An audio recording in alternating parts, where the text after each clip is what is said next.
Everyone says, be yourself, but no one tells you how or what that even means. We search for answers, but most of us end up finding nothing. I'm Truthenvisioned, and today I will help you answer a question that most never figure out in 3 simple steps.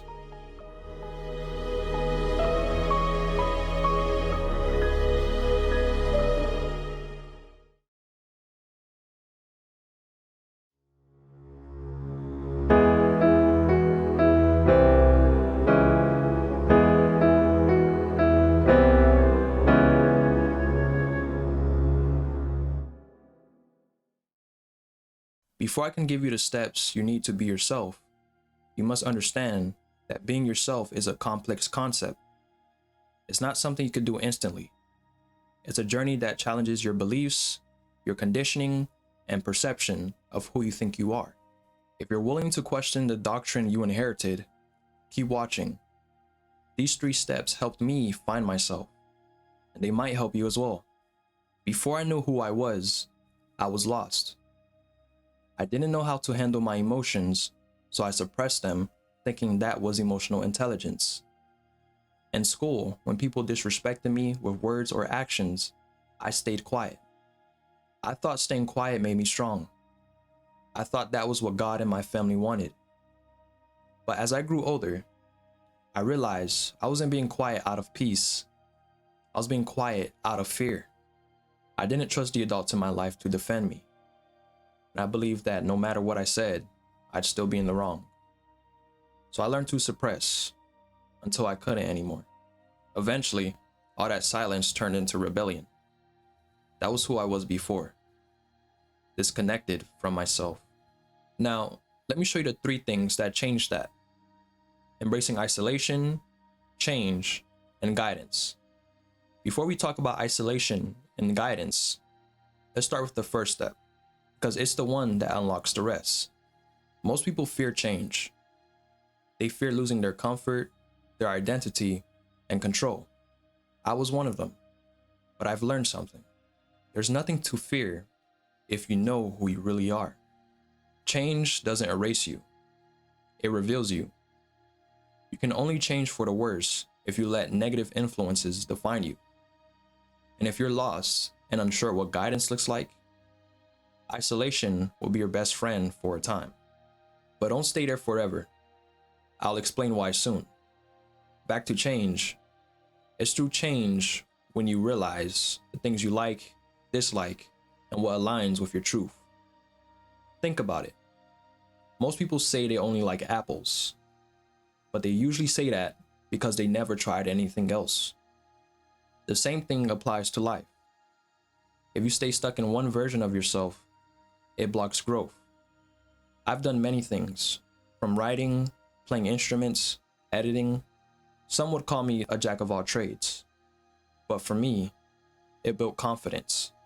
Learning different things helped me create my own style. Excellence doesn't come from doing one thing perfectly.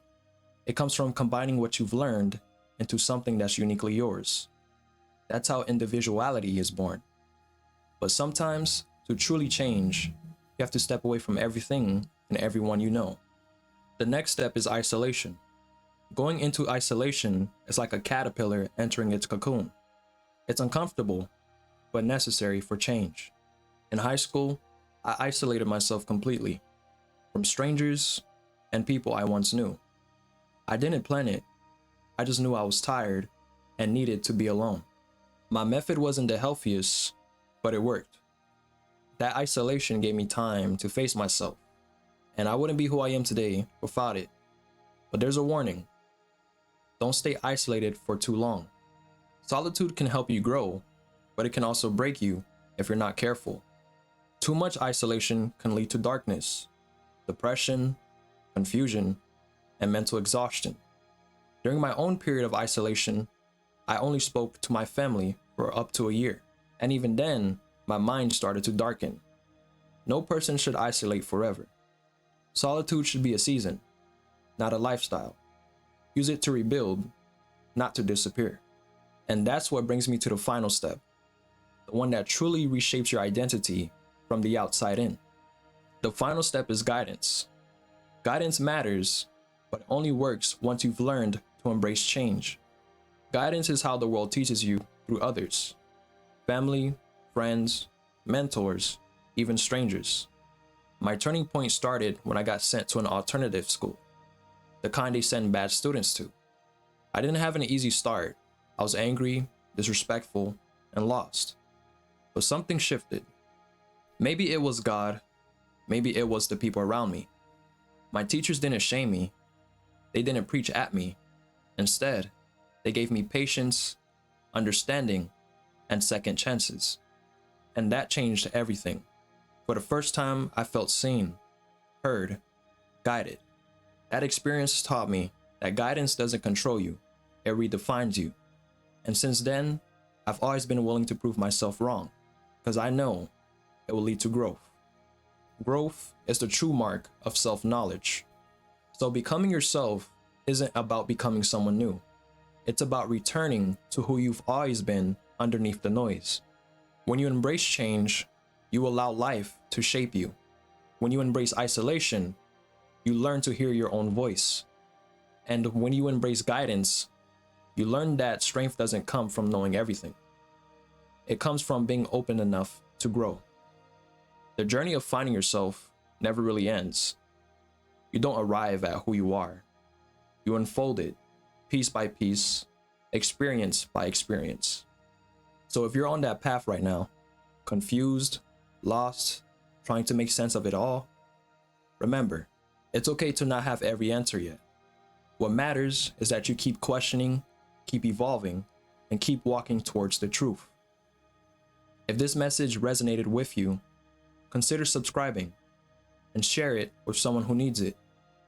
And keep becoming the person you were always meant to be. I'm Truthenvisioned, and I will see you next time.